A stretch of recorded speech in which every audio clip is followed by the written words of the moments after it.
নির্ভয়ে ভোট দিতে পারবে জনগণ, এই নীতিতে বিশ্বাস করে বিএনপি, বলেছেন দলের ভারপ্রাপ্ত চেয়ারম্যান তারেক রহমান। নেতাকর্মীদের বলেন, দলের ভাবমূর্তির ক্ষতি হয় এমন কিছু করা যাবে না। আগামী নির্বাচন সহজ হবে না বলেও স্মরণ করিয়ে দেন তিনি। এদিকে বিএনপি মহাসচিব মির্জা ফখরুল ইসলাম আলমগীর বলেছেন, যত দ্রুত নির্বাচন হবে তত দ্রুত সংকট কাটবে। আবার দুর্নীতি শুরু হয়েছে দাবি করে সুশাসনের দিকে নজর দিতে অন্তর্বর্তী সরকারের প্রতি অনুরোধ জানান তিনি। ফ্যাসিবাদ বিরোধী ঐক্যে ফাটল ধরানোর চেষ্টা চলছে, সেদিকে লক্ষ্য রাখতে প্রধান উপদেষ্টার প্রতি আহ্বান জানান বিএনপি নেতারা। আরও জানাচ্ছেন আহমেদ সারওয়ার। বিগত ১৬-১৭ বছর স্বাধীনতার ঘোষক ও বিএনপির প্রতিষ্ঠাতা শহীদ রাষ্ট্রপতি জিয়াউর রহমানের ৮৯তম জন্মদিন উপলক্ষে রাজধানীর ইঞ্জিনিয়ার্স ইনস্টিটিউশন মিলনায়তনে আলোচনা সভার আয়োজন করে বাংলাদেশ জাতীয়তাবাদী দল বিএনপি। এতে ভার্চুয়ালি অংশ নেন দলের ভারপ্রাপ্ত চেয়ারম্যান তারেক রহমান। এই সময় তিনি বলেন, জবাবদিহিতা নিশ্চিত হলেই পরিবর্তন আসবে। আমি আমার আদর্শের কথা বলবো, আরেকজনের আদর্শের কথা বলবে। আমি সুযোগ পেলে আমার আদর্শ বাস্তবায়ন করব, জনগণ যদি আমাকে সুযোগ দেয়। অন্য কেউ সুযোগ পেলে তাকে যদি জনগণ সুযোগ দেয়, সে তার আদর্শ বাস্তবায়ন করবে, যা তার জনগণের সামনে উপস্থাপন করবে।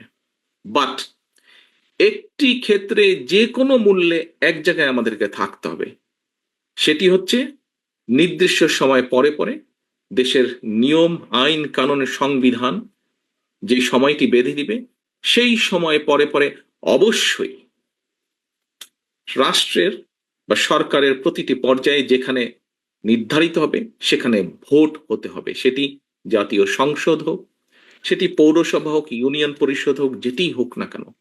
অর্থাৎ জবাবদিহিতা, ভোটই একমাত্র, ভোটের অধিকার একমাত্র জবাবদিহিতা তৈরি করতে পারে। বিভ্রান্তিকর কাজ করা থেকে বিরত থাকার ও মানুষের পাশে থাকতে দলের নেতাকর্মীদের প্রতি আহ্বান জানান তারেক রহমান। আমাদেরকে সতর্ক সচেতন হতে হবে সহকর্মীবৃন্দ। বারে বারে আমি বলছি, আমি আজকে গত কয়েক মাস ধরে বলছি, সামনের নির্বাচন এত সহজ নয় আপনারা যত সহজ ভাবছেন। আমাদেরকে এমন ভাবে দাঁড়াতে হবে যাতে জনগণ বোঝে যে আমরা তাদের সাথে আছি, জনগণ বোঝে আমরা তাদের পাশে আছি, জনগণ বোঝে যে জনগণ যেভাবে চায় আমরা সেভাবেই আছি, জনগণের প্রত্যাশা অনুযায়ী আমরা সেভাবেই তাদের পাশে আছি। বিএনপি নেতারা বলেন, স্বাধীনতার উষালগ্নে যেখানে রাজনীতিবিদরা ব্যর্থ হয়েছেন, সেখানেই শহীদ রাষ্ট্রপতি জিয়াউর রহমান সফলতা দেখিয়েছেন। শুধু তাই নয়, রাষ্ট্র পরিচালনায় যখন রাজনীতিবিদরা ব্যর্থ হয়েছেন, তখনও তিনি আবির্ভূত হয়েছেন ত্রাতা হিসেবে। ২৪-এর গণ আন্দোলনেও জিয়া বেশ প্রাসঙ্গিক বলে মন্তব্য তাদের। প্রতিটি জিনিসের দাম বেড়ে গেছে। আমি অন্তর্বর্তীকালীন সরকারকে বলবো, অনুগ্রহ করে ওই দিকে নজর দিন, অনুগ্রহ করে সুশাসনের দিকে নজর দিন। এখন আপনার সরকারের যারা আমলা আছে, যারা কর্মচারী কর্মকর্তা আছে, তারা কিন্তু আবার শুরু করেছে আগের মতো কাজ। দুর্নীতি শুরু হয়ে গেছে। ওই যুক্তি খুব কড়া যুক্তি, যা গিয়ে সংস্কার হবে, তারপরে নির্বাচন হবে। নির্বাচন কেন চাইছি আমরা? নির্বাচন চাইছি যে নির্বাচন ছাড়া, একটা নির্বাচিত সরকার ছাড়া কখনোই আপনার সেই শক্তি পাওয়া যায় না, সেই ম্যান্ডেট পাওয়া যায় না, সেই লেজিটিমেসি পাওয়া যায় না, বৈধতা পাওয়া যায় না। যত দ্রুত হয় ততই দেশের সংকট দ্রুত কাটবে, রাজনৈতিক সংকটগুলো মোকাবেলা করা সম্ভব হবে। যে সরকারকে আমরা সমর্থন করি, যত শীঘ্র সম্ভব একটি নির্বাচন দিয়ে জনগণের অধিকার জনগণের কাছে ফিরিয়ে দিয়ে জনগণের সরকার প্রতিষ্ঠা করে তারা বিদায় নেবেন, তাহলেই তাদের জন্য এটা সম্মানজনক হবে এবং দেশের জনগণের জন্য কল্যাণকর হবে। দলের নেতারা বলেন, শহীদ জিয়া শুধু একটি দেশের ভিত্তি দিয়ে যাননি, দেশের উন্নয়নের ভিত্তিও দিয়ে গেছেন। আমাদের এই মুহূর্তে করণীয় শহীদ জিয়ার আদর্শকে অনুসরণ করা, তার মতো সৎ দেশপ্রেমিক হওয়া। আমাদের এই দলের উপরে কোনো ধরনের কলঙ্ক যাতে না আসে, প্রত্যেকটি কর্মীকে, নেতাকে সেই জন্য সজাগ থাকতে হবে। আমি আমাদের অ্যাক্টিং চেয়ারপারসনকে বলতে চাই, যত বড় নেতাই হোক, দুর্নীতির অভিযোগ পেলে তাকে সাথে সাথে বহিষ্কার করে দেবেন। আমরা একজন দুজন ব্যক্তির জন্য আমাদের দেশ এবং জাতির এবং দলের ভাগ্যকে বিপর্যয়ের সামনে নিতে চাই না। একদিনে আসমান থেকে টপকে 5ই আগস্ট পতিত হয় না।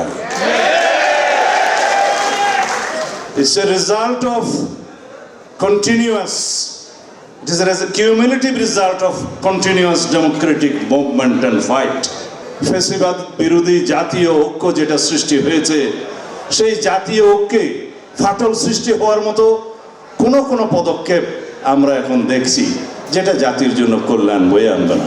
আমরা জাতি সেবা ঐক্যবদ্ধ হয়েছি, ফ্যাসিস্টকে বিতাড়িত করেছি এবং রাজনীতিতে তারেক রহমান সাহেব যে নতুন টোন সেট করেছেন সেটা আমাদেরকে বুঝতে হবে, ধারণ করতে হবে,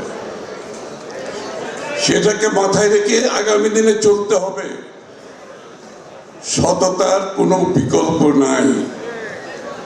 বিএনপিতে সব কিছু আছে, যদি আমরা সৎ থাকতে পারি, সৎভাবে আগামী দিনে আমাদের পথ চলতে পারি, বিএনপিকে রুখে দেওয়ার শক্তি বাংলাদেশে কেউ নাই। কাজে ছাত্র জনতার কাজ ছাত্র জনতা করেছে।